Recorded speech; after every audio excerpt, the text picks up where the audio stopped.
favorite yoga teachers does that. She goes, horsey breath. Welcome, everybody. This is Chris Jones. I'm with the University of Arizona, Gila County Cooperative Extension, and I've got with us today Victoria Hermosillo. She's going to talk with us about the Cobre Valley Watershed Partnership and the Watershed Action Plan we have. A few things about the webinar series. I do these weekly, Thursdays at 11. We keep them at an hour. We feature a variety of horticulture and natural resource topics that are relevant to the environmental conditions and residential concerns of Gila County. That's often of interest to people outside of Gila County. And this one in particular is setting up for an event that we have coming up later that I think Victoria is going to introduce. The recordings are put at this website here, extension.arizona.edu/Gila. There's a page there called Garden and Country Webinars, and I just put up the link to the YouTube channel. So sometimes people miss the presentations, they're waiting to see these. That's the first place they'll get posted. And so you might like just getting them directly from the YouTube channel. Here's our agenda. Thank you for everybody who came on early. I'm Chris Jones, your moderator, giving the welcome. Our topic today is the Cobre Valley Watershed Partnership, Watershed Action Plan with Victoria Hermosillo. We're going to be doing an evaluation. I have a link. I've already put it into the chat box, but I'll send that out again. We tend to do a little poll to see how you heard about this. Helps me with promoting the events. We've got a Q&A session with Victoria, and then we'll be wrapping it up by noon. Here is our speaker. Victoria is the Cobre Valley Watershed Partnership Coordinator, and she is a professional hydrologist and a water policy expert.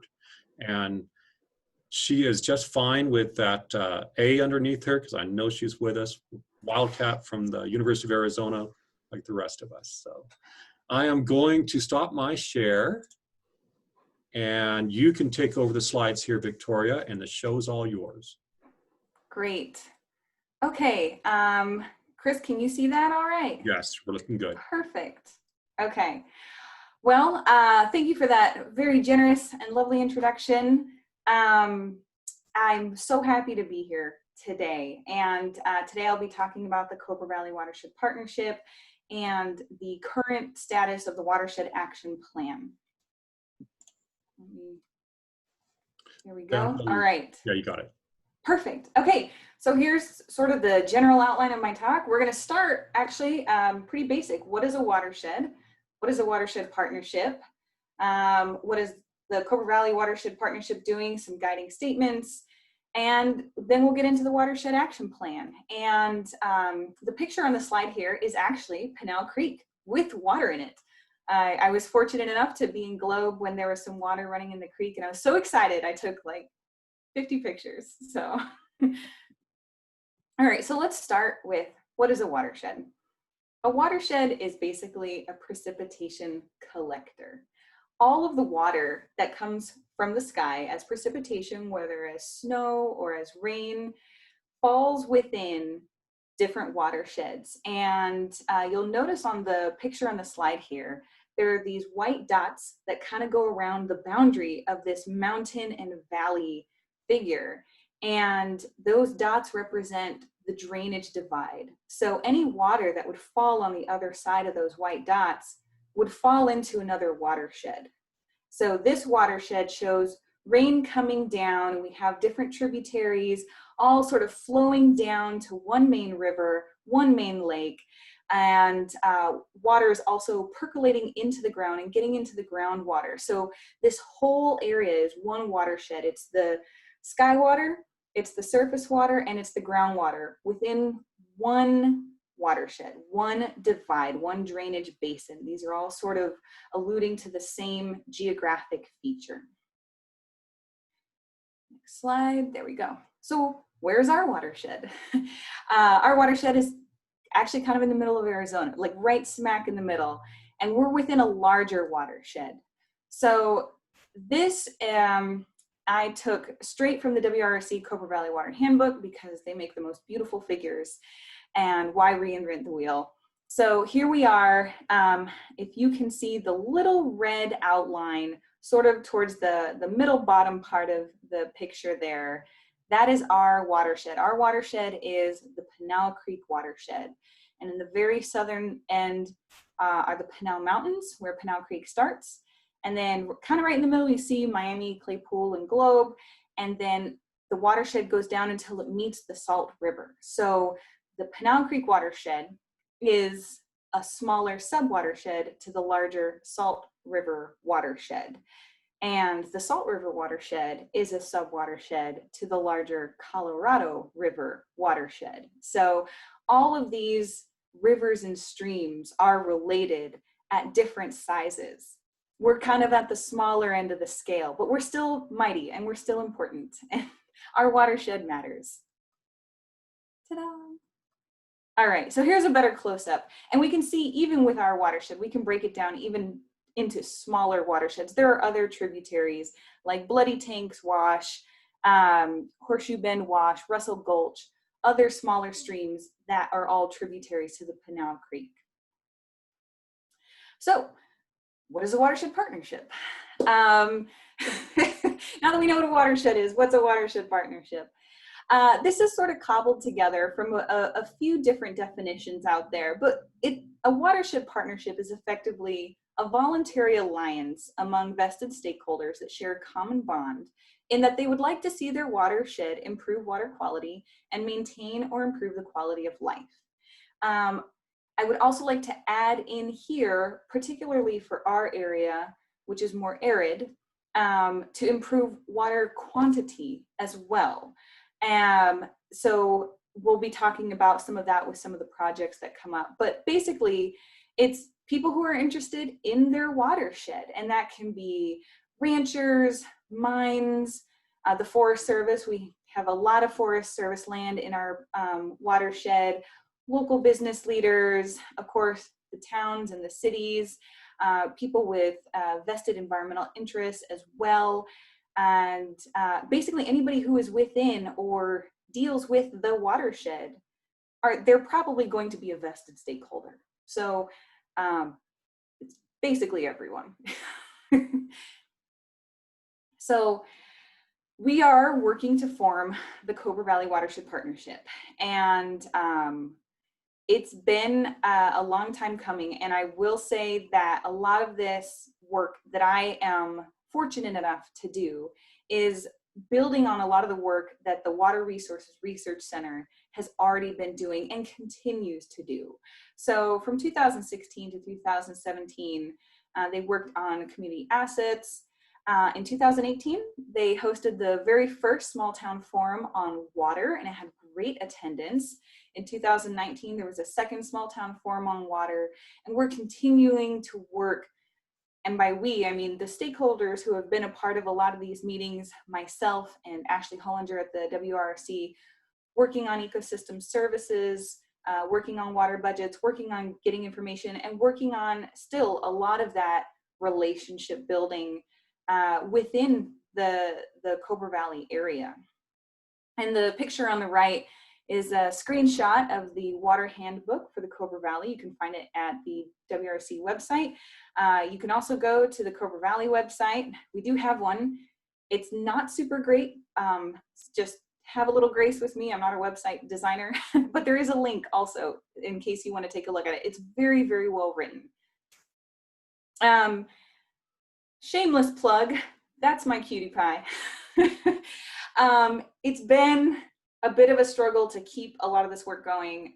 There was a bit of a struggle in making sure that we could get the Water Smart grant from Bureau of Reclamation. I know this may feel like a decade and a half ago, but there was a government shutdown last year that delayed a lot of things. I had a new baby there. He's so cute. We had our kickoff meeting last October. There's a pandemic, in case nobody had noticed. And then a month and a half ago, I had my appendix out. So it's just been sort of this like continually trying to make progress forward. Life happens, or again, pandemics happen, and trying to find creative ways around some of these more interesting roadblocks, speed bumps along the way. But I will say, we have some good stuff. We have really great guiding statements. We have our vision, and these guiding statements are going into the Watershed Action Plan. They are baked into our bylaws, which we have and are voted on. So the vision is to create and maintain vibrant and healthy communities, environment, and economy in the Cobre Valley by fostering collaboration, transparent decision-making, environmental stewardship, and cooperative projects that will benefit the watershed for generations to come. Our mission statement is the Cobre Valley Watershed Partnership strives to facilitate stakeholder-driven watershed planning that promotes sustainable economic development through community action and educational outreach. Following this, we have a series of goals, and these are big, broad goals, but there are 7 of them, and they're broken down into 4 categories, where we have system efficiency and wise utilization of resources, economy and development, recreation and the environment, and then its own special category, water awareness. These statements, these goals were actually created at the 2018 first Small Town Forum on Water. Our stakeholders were broken out into small discussion groups, and the discussion groups were in these topics, and people hashed these statements out, and everybody in the room then voted on the statements that they felt resonated and were most pertinent for the Cobre Valley. So you see our goals are to revise the existing water budget with updated data and information. One of the challenges in working out to have a good watershed partnership is just sometimes there's not a lot of information and not a lot of data. So got to improve that. Expanding management practices of land to better utilize storm flows and quality. Set a framework for private-public partnerships for long-term water supply resilience. Explore the feasibility of matching water quality to use. Foster ecological stewardship to preserve, enhance, and manage natural resources for resilience, adaptation, and restoration. Combine and share both knowledge and resources under guiding philosophies for collective impact. And finally, education of the public and decision makers to increase awareness and motivate action. And like I said, these are big, big, broad goals. But the goal with our goals is to make sure that the Watershed Partnership can continue for a long time, and a variety of projects and actions and implementation measures can evolve as the partnership evolves and as the watershed moves forward with a variety of changes that will be coming in the future. Who knows what those are? So the Watershed Action Plan, what you've all been waiting for. It's good. There are going to be 4 big, broad sections, but there are a lot of smaller parts that go into each of these, starting with a background, of course. Listing and describing the stakeholders who have been involved, describing current conditions, and then finally getting into a lot of different projects. The Watershed Action Plan, the way I envision the Watershed Action Plan is that it should be really a living document and really something that people can revise and adjust as they go. As more stakeholders want to get involved in the process, adding them to the Watershed Action Plan. As more projects, ideas, and management actions are developed, adding them to the Watershed Action Plan. I don't want this to be the kind of document that is like, well, here's the guiding document. It can't change. If we can't stick to that, then, we can't do anything. It should be adaptable. Things evolve and change over time, and so should the plan, adhering to those big, broad goals. So that's another reason why a lot of those goals are a bit more broad and word salady, is to be able to be adjusted to the times. So a little bit of background, just so you guys know. And again, taking images from the WRC Cobre Valley Water Handbook, because their maps are way more beautiful than mine. There's a lot of Forest Service land in our watershed. There's some private land in the form of mines, big, large land owners, Bureau of Land Management, state trust land. So you see kind of the way this is broken down here. Some background climate. We have together here total annual precipitation and annual average temperature. So variability with our climate over time. This is approximately 100 years, and we're gonna see what the next 100 years hold. But we do know that there are gonna be some changes, but this is a good background to start with. There is a bit of decline in the last 100 years in precipitation. Again, we'll see how that is projected to change for the future, but it does give us a baseline of what we know we can work with. Again, going back to that watershed image, what is all of the water that falls into our catchment, falls into our watershed? What do we have to work with? Kind of like, what is my income? What is my water income? What do I have to work with inside of this watershed? Here is an initial list of stakeholders. This is not exhaustive in any conceivable way, but we have City of Globe, Town of Miami, Sanitation District, Gila County IDA, Arizona Water Company, Freeport, Bureau of Reclamation, of course the WRC, the San Carlos Apache Tribe, the Extension Office. Thank you again, Chris.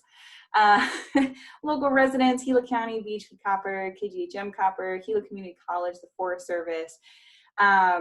Not listed on here, SRP, a couple local business owners, and we are currently making efforts to reach out to some of the local ranchers as well, since they're part of the watershed. And anybody else who is interested, you should be on this list.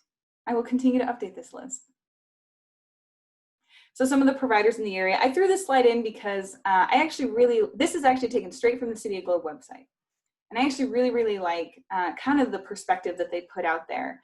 They compare the cost of water to the cost of gasoline. So the cost of 1,000 gallons of City of Globe water is $2.38. Pretty good deal. But the cost of 1,000 gallons of gasoline is over $2,000. And your life expectancy without gasoline, you could live your whole life without gasoline. I mean, I don't know in this modern era, but technically speaking, you probably could. But you really couldn't go very far without water. And so the cost of water sometimes doesn't always convey the value of water. It doesn't always convey the importance of water in our lives. And I know it's been said before, and it will be said again, but water is life. We can't have our lives without water, our businesses. We can't move the things in life that we need to without water being there. So as the Cobre Valley Watershed Partnership, we are focused on water resources and going to be putting out some good projects to improve our water resources. Town of Miami, Arizona Water Company. So the two primary providers are City of Globe and Arizona Water Company. So there are different programs with Arizona Water Company as well that promote water conservation. So I just wanted to throw that out there. So now we're going to get into some of the watershed challenges, and Ashley Hollinger and her team are working really hard to put together the kind of the current conditions. They're looking at a variety of different watershed aspects that are going to describe the watershed in a multitude of ways, holistically and then at smaller scales. But one of the big watershed challenges is declining water levels. And this is sort of the story of a lot of watersheds around the Southwest, is declining water levels. We get our water from the ground, and that water table keeps inching downward as we keep pulling water out of the ground. This is just showing where the City of Globe well field is, and just showing where that is. It is outside of the physical watershed. And so this is why the Cobre Valley, one of the reasons why the Cobre Valley Watershed Partnership, the partnership itself, is not confined just to everybody within that exact watershed boundary. There's a lot of crossover, and there's a lot of existing relationships and partnerships that we have to be very cognizant of and aware of, and continue to work on with care and positivity for the future. And this is just another slide saying the same thing, declining water levels. I really went to town here because I'm a groundwater hydrologist, and so, you know, this is my jam. Another watershed challenge is contamination because of the historical mining in the area, which happened way before we had an EPA or a Clean Water Act. You know, things were getting into the ground and we didn't know. We know now. And we're working to clean that up, and we're working to monitor and watch that. But it does present a challenge with how we need to approach managing our water resources with wisdom and care. So this is just an image that shows, in this particular area, we have the surficial aquifer, which is mainly alluvial fill, unconsolidated gravels, sands, and clays.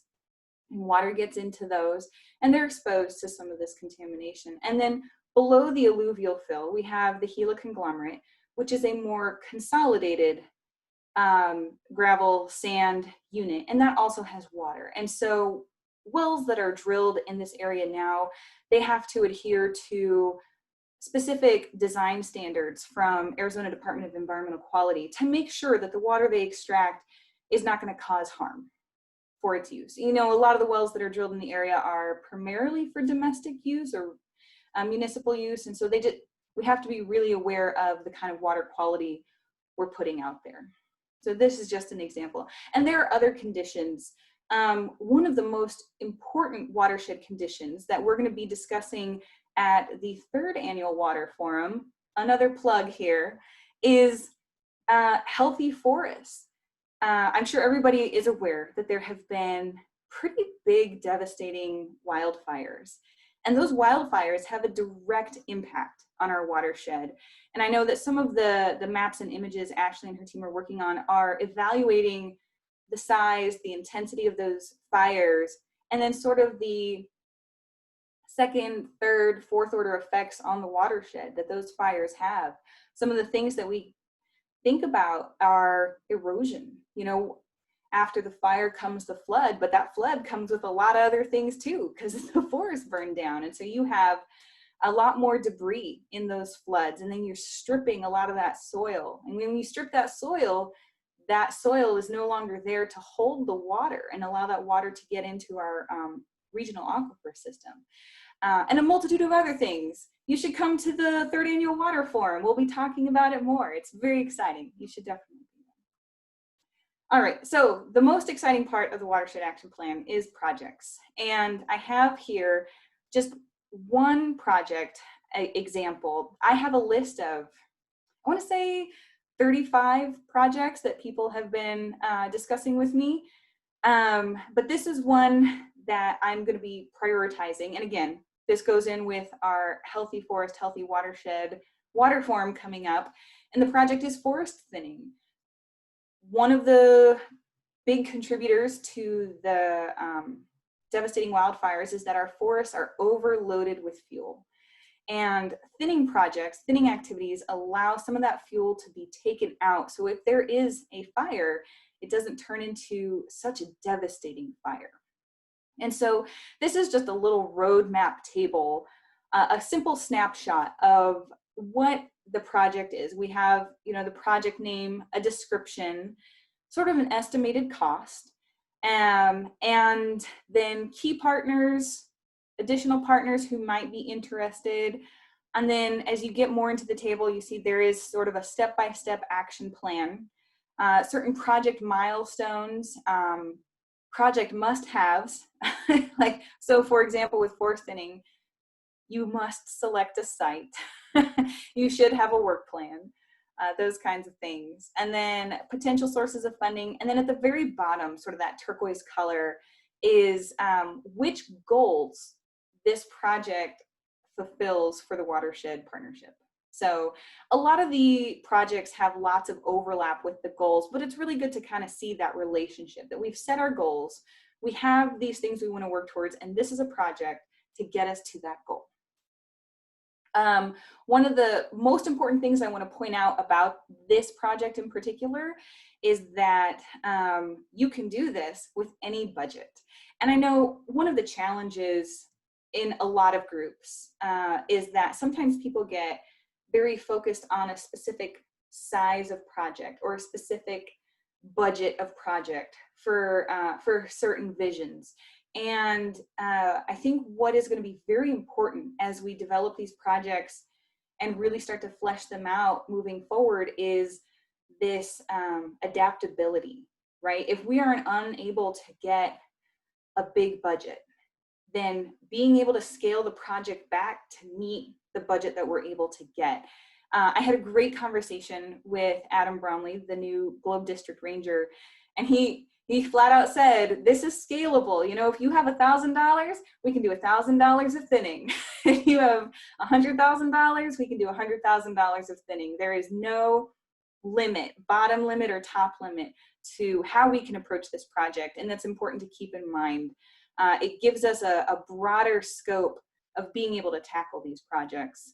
Other good project examples are we're working with Linda Abinetto and Cheryl Cormack, Brandon Parker, Ben Downer, and a variety of other people who are deeply vested in recreational opportunities for the Cobre Valley. I know Linda and Cheryl have worked really hard on working towards a master recreation plan, and other project ideas also involve other trails in and around the community.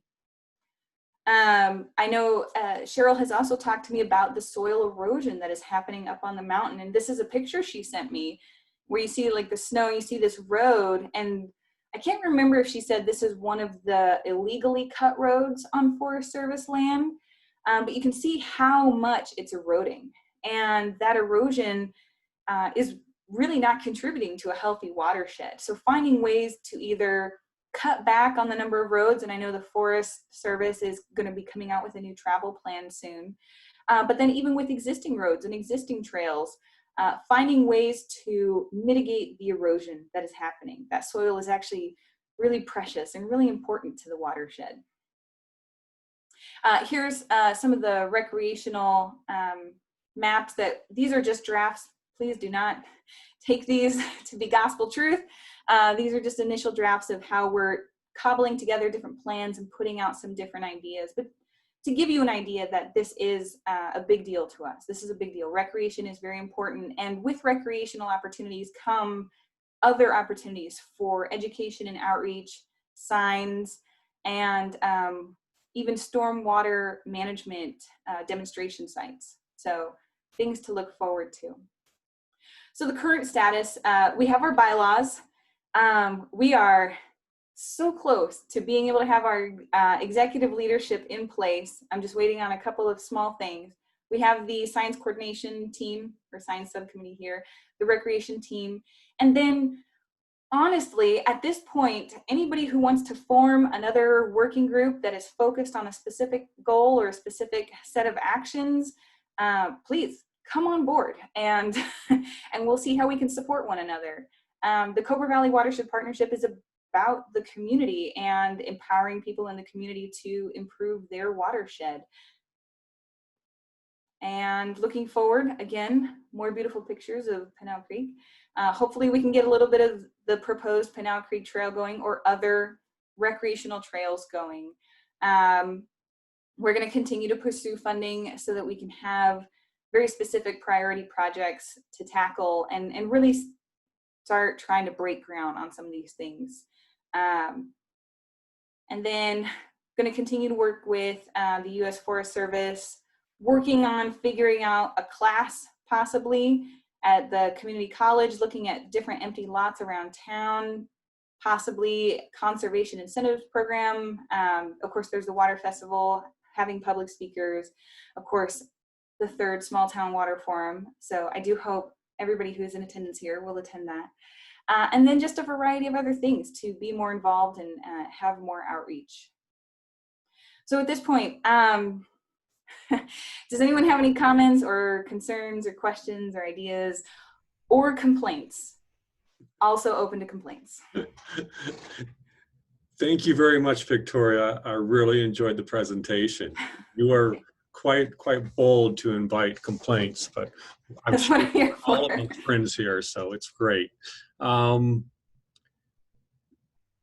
Just so many things that the watershed has been able to do over the past few years, getting together, important partners to be looking at this water issue. And I was just looking at our original goals and how our focus was on water, water budget, groundwater, and then the last year came along and we've had these big fires in the desert, and they're being driven by non-native winter grasses,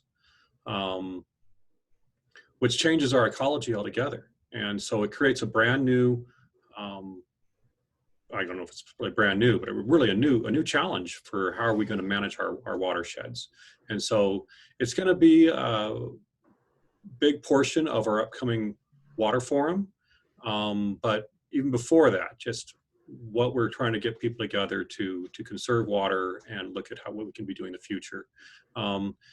Just with our audience here, Victoria, as our coordinator, has very much served as a facilitator of our activities, helping to pull together our bylaws and paperwork to become a nonprofit. And so I just wanted to turn it over. If you've got any questions, go ahead and put something into the chat box. It'll be great that we spend the rest of this afternoon or next half hour in a discussion with Victoria. I can see on the list of attendees that we have several of our Watershed Partnership stakeholders present. We've got some of my gardeners and people from outside just looking up at what we're up to. So thank you so much for being with us. I'm going to throw up my poll and ask you to just let me know how you heard about this presentation and that you're with us today. So thank you so much. And in the chat box at the top, I put the webinar, the evaluation link we always do. So I'll put that down here again. And that just helps me out with doing these webinars and documenting what we're doing. And while we were talking, I went ahead and sent a registration link for the water forum, and Ashley corrected me. I think we had to update that. So if you haven't registered or you're interested, please click on that registration link and learn more about it and be able to participate with us. So. Yeah, so just to build on what Chris was saying, particularly with the pandemic, I have been more focused on some of the background, quiet administrative activities, like getting those bylaws drafted and passed so that we can become a 501c3 organization, setting up, reaching out to people and trying to get our inaugural leadership board set up so we can become that 501c3 organization. That nonprofit status is going to enable us to apply for a multitude of grants and really start making better progress with funding for the projects that I have the list of and that I'll be mapping out. Good. So not super fun, exciting stuff, but the work that still needs to be done.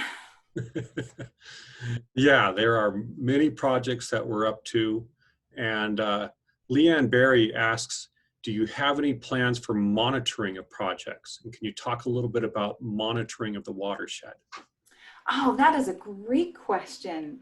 Yeah, so it depends on the project. So things like the trails and recreation, I personally do not have experience with monitoring trails, but I'm certain that the recreation team and people around town will be very observant with the things that go on with the trails. But things like one of the project ideas that was brought up, and I'm actually still trying to figure out sort of the technological approach to do this, but one of the things that was brought up are little like either weather stations or little precipitation stations that people can have in their own yard that can go into a database that we hold and monitor how that goes. Again, still trying to figure out the technological aspect of that. There are a lot of grants that when you put out the grant application, one of the questions is how will you monitor your progress, or how will you determine success? And I think a lot of that is very project specific. So the monitoring plans, I don't have a monitoring plan in place because I think I was more focused on what do individual projects require or bring to the watershed.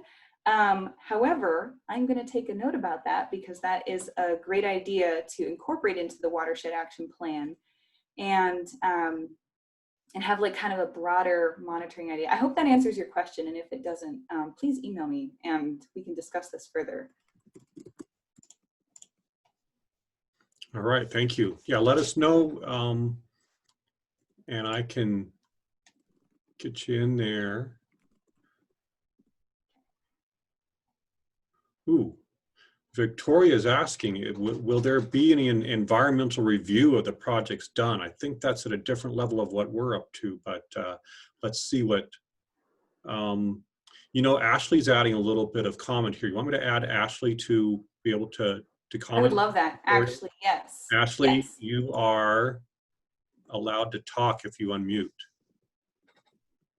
And let me, oh, sorry. And let me introduce you all to Ashley Hullinger. She's a water analyst and, you know, exactly your title, Ashley, but she's with our Watershed Water Resources Research Center at the University of Arizona and has been a leading force with Victoria with the Watershed Partnership. Thanks, Chris. Yeah, my name is Ashley Hullinger, and you're close. So I'm a research analyst at the Water Resources Research Center at the U of A. And yeah, I've probably talked to a lot of people in the area over the last 5 years.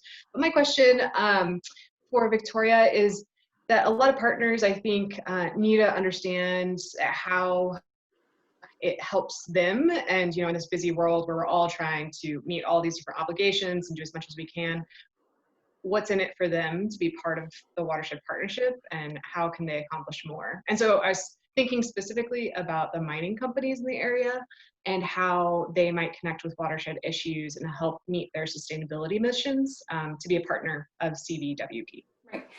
All right. So I actually thought you were going to add more commentary, but that's a great question. So I'm gonna try to tackle these questions as they came. I'll start with other Victoria's question. Victoria 1, and I'll be Victoria 2 today. So the environmental review of projects. So the way that I see the Watershed Action Plan, the way I've sort of discussed this with Ashley a few different times, is we see the Watershed Action Plan as being kind of the capstone environmental plan for the region. I know Gila County has environmental aspects in some of their planning documents, same with City of Globe. What I'm seeing the Watershed Action Plan as being is being more of that all-encompassing environmental plan. So the projects that we put out there, like the trails or like, say, helping the Forest Service with soil erosion or forest thinning type things, is to incorporate environmental review in each of those steps. So for example, like the forest thinning, I know that the U.S. Forest Service has, they have to adhere to certain environmental standards and meet certain environmental review structures before they can perform some of these projects and activities. And then similar with the trails stuff, since we, you know, I've talked to Linda and I've talked to a few other people and saying like, you know, the trails are really good opportunities to have stormwater catchment demonstration sites, is looking at, you know, is this going to help enhance some of the environmental awareness and environmental rehabilitation with certain areas? And so kind of taking it project by project, but really seeing the Watershed Action Plan as sort of a, maybe more that overarching environmental plan, but always open to more specific ideas and inclusions for that. So I hope that that sort of touches on the question. Ashley's question now, what's in it for me? For people to join the Watershed Partnership is, I think I would go through and I would ask, like, are you in the watershed? Do you use water? And how can we look at the water you use and the activities you have and find ways to either optimize that water use or find ways to improve areas with shade or with, say, better contamination response. And again, I'm not I'm not like a water quality expert. I'm more the groundwater stuff. So that was a little bit of a stretch, but the partnerships that we have, like with BHP, I know BHP has been working with their sustainability plans and with their community outreach to make sure they can return more things to the community, and finding ways to work with BHP and to make that a really positive partnership and have a really positive outcome for the community members. And fitting in also the way that we're working in with a lot of the mining community outreach goals, right? So I know mining has not always had the best reputation, but I know that there are a lot of people in the mining industry that are working hard to improve their environmental impact. And so finding ways to come alongside those goals and help them with that and move our own goals down the road. I hope, does that sort of make sense, Ashley? Is that sort of getting to your question? Yeah, I think you hit it right on the head with your first statement, which is asking everyone what's in it for them. So having that understanding of a watershed affecting all of us, and there being so many ways that we can help benefit the environment and water resources by pulling together and connecting what we're doing instead of working in silos. So yeah, it takes a lot of discussion, and I'm really glad to see you out here prompting these discussions, though, because it's what needs to happen. So thanks, Victoria. And I just want to comment with Victoria's comments that the environmental review needs to be noted in the plan. I think that's a good thing. So, you know, I think so too. We need to add, if we hadn't done it earlier. We hadn't talked about wildland urban interface until this year too. And I think so we're going to be it's a living document. Yeah. And we need to deal with the issues as they are. And as Victoria was saying, you know, anything we do on Forest Service land is going to need to adhere to NEPA guidance. And so, yeah, we'll definitely be having to do that. Awesome. More questions, Chris? Do we have any more questions from people?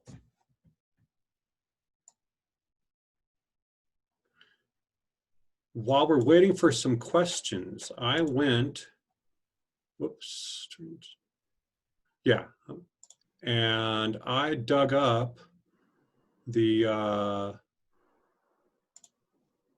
announcement for the upcoming webinar. I mean, the water forum. Because we are in the COVID situation, this will be held online. This is the official webpage. It's virtual. It'll be on November 12 and 13 in the morning. So from 9 to noon each of those 2 days. And we've got a really good program planned. We're going to be looking quite a bit about the wildfire issues that we've been dealing with. And as we go forward, we'll just have some of these presentations on this webinar series leading up to this event. Chris, if I could just jump in right here. I was going to add also that we will be trying to get a virtual field trip planned with Glenn Lineberry, the principal of Miami Junior High School.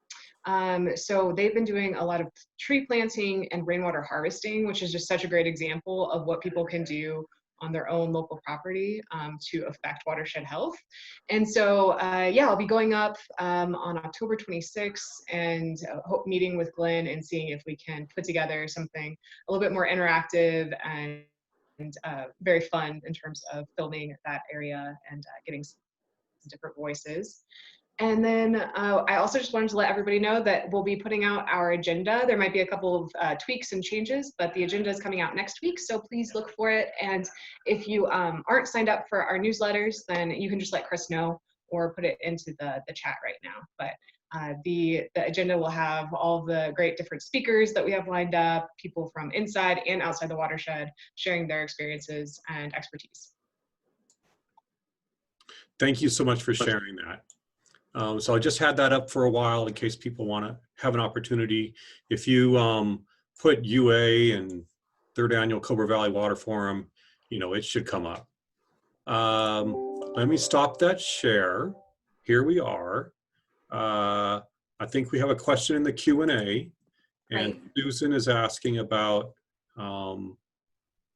building in the desert and watersheds. So does that?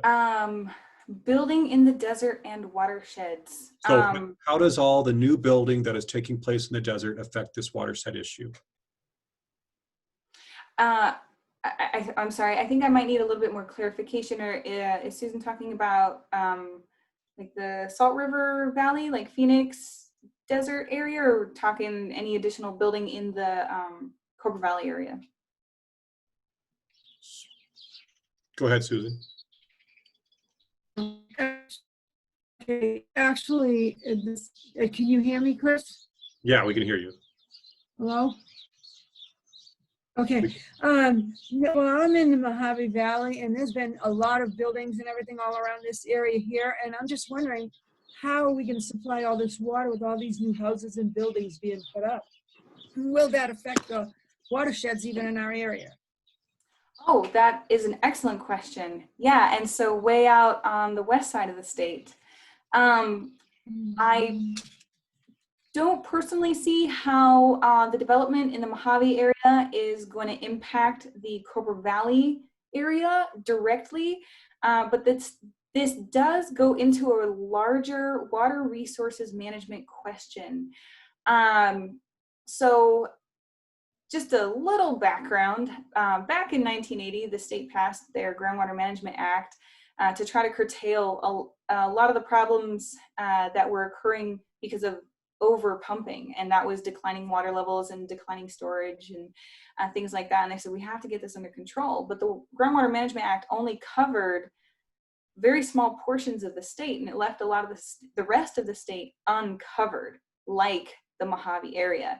And so if you do not live in one of those active management areas that are covered by the Groundwater Management Act, there's still sort of this, as people have called it, a Wild West approach to water extractions. And it's causing a lot of those problems we saw, which required the Groundwater Management Act to start coming up in other parts of the state. So I know that that is something that is being talked about, discussed, and worked on way above my pay grade, for the record, at Arizona Department of Water Resources, Kyle Center, of course, the WRC, and a variety of other far more experienced and intelligent water leaders than I. But there is discussion that there may be a need for a second Groundwater Management Act. And that might be something that you want to talk to your state representative about and encourage them to, get this curtailed, get this codified into our statute possibly. But as far as the Cobre Valley area, we are working with the watershed and the issues that we have in our local area. And we know that this is all tied together. Our watershed is pretty separate, is pretty far away from the Mojave area, even if we encounter very similar problems.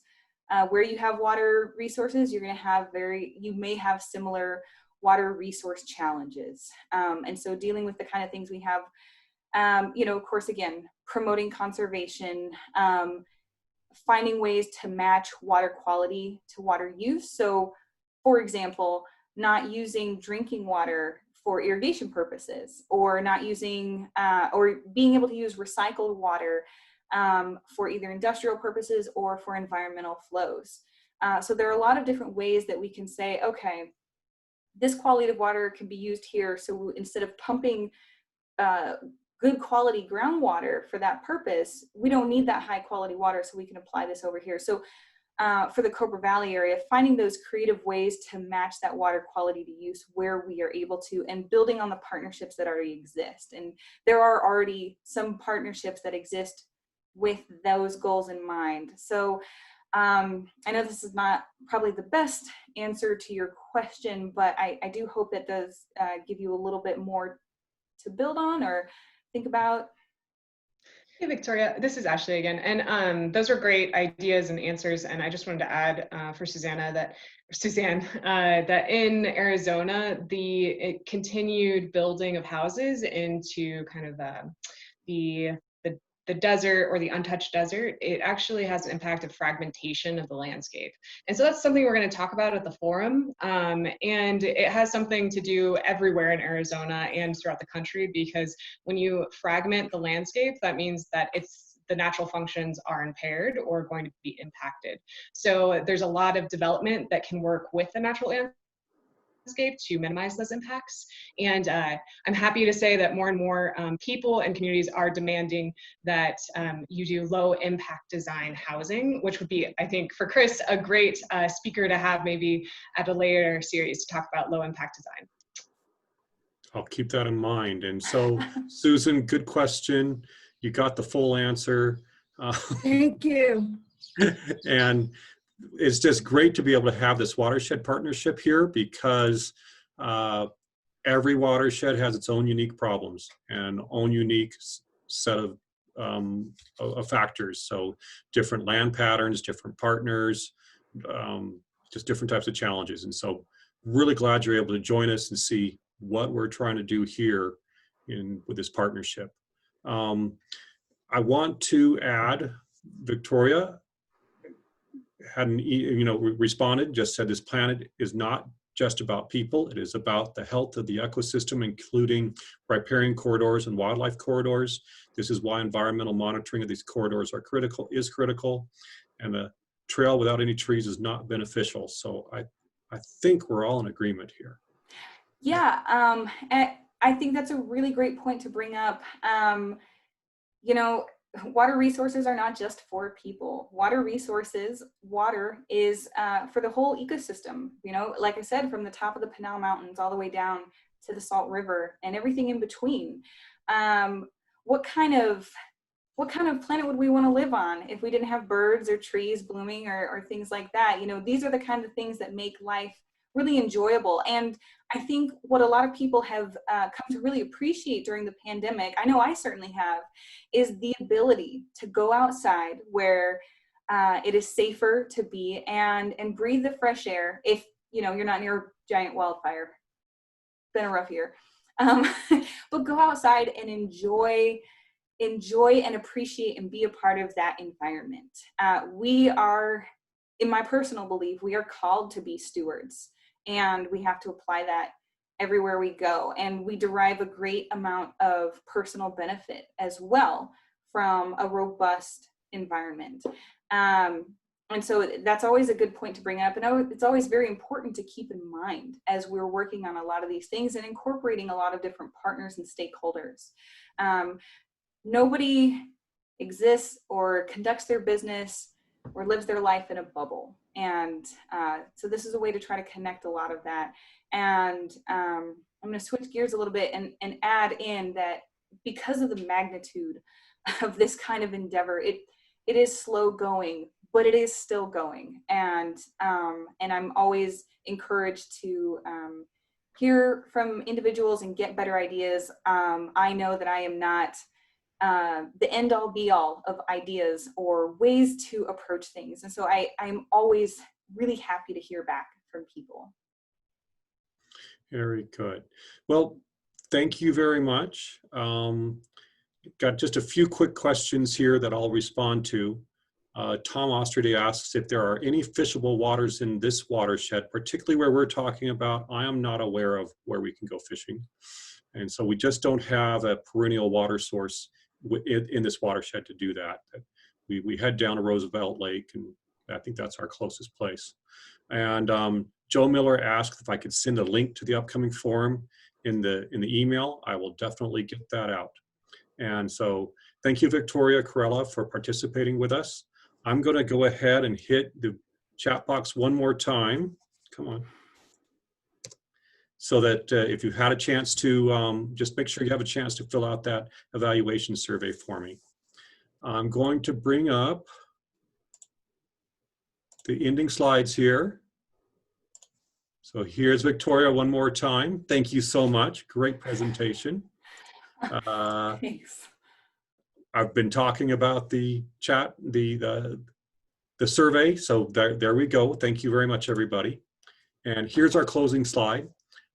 Next Thursday, I've got Kenny Keith on. He's our landfill and recycling manager at the Gila County landfill.